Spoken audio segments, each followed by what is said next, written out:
Hello and welcome to the Sewing Studio. Today I'm going to introduce you to our mystery block of the month.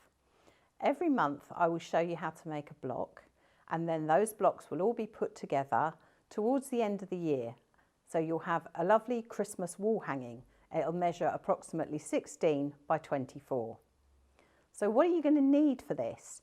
You're going to need some background fabric. So I'm just going to show you what today's block looks like. So you're going to need some background fabric. I've used this cream on cream with stars. You're also going to need lots of small pieces of greens, reds, golds. And I would have some traditional Christmas fabric with small patterns on. And if you stick to that palette, it will all go together because you're not going to know what next month's block looks like until I've shown it to you. But trust me, it will all pull together nicely at the end. The other thing you're going to need to do is hold on to all your scraps from the pieces that you've used from each block, because we're going to put those together for some lettering. Now, I'm not going to say any more on that because I don't want to give too much away, because each block is going to be a surprise. So this month, this is block 1, and we're going to make this Christmas tree. And this is an appliqued block. Some of the blocks will be applique, some of the blocks are going to be pieced patchwork. So let's get on with this one first of all, shall we? So we need a piece of background fabric which measures, let me just get one out here, 5 inches by 10 inches. And then with your bond web, you're going to draw some rectangles. I thought I'd start you off with a really nice, easy block. So on your bond web, you're going to draw some rectangles.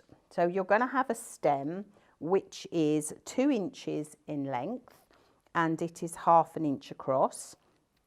And I'm just breaking the back of the bond web here, and I'm going to place that at the bottom, and that's going to be the base for our tree. Alternatively, if you didn't want to do this, you could have a little red square if you wanted to make it look like a little red Christmas pot. To make sure I'm going to place it in the centre, I'm just going to fold that, put a little fold there, so I know that I've got my stem in the centre. And I'm just going to iron him in place like that. There we are.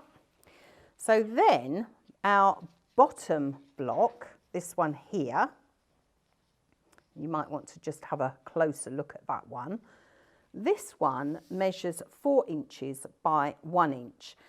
And so I've done a rectangle, as you can see, and I'm just going to show you how to cut those corners off to make it that shape, so it looks more like a Christmas tree shape.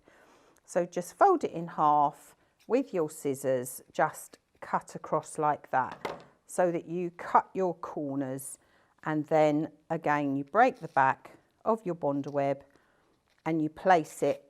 Now this time I'm not actually going to press it yet until I've got all of them where I want them. So I'm going to just pop that over my stem.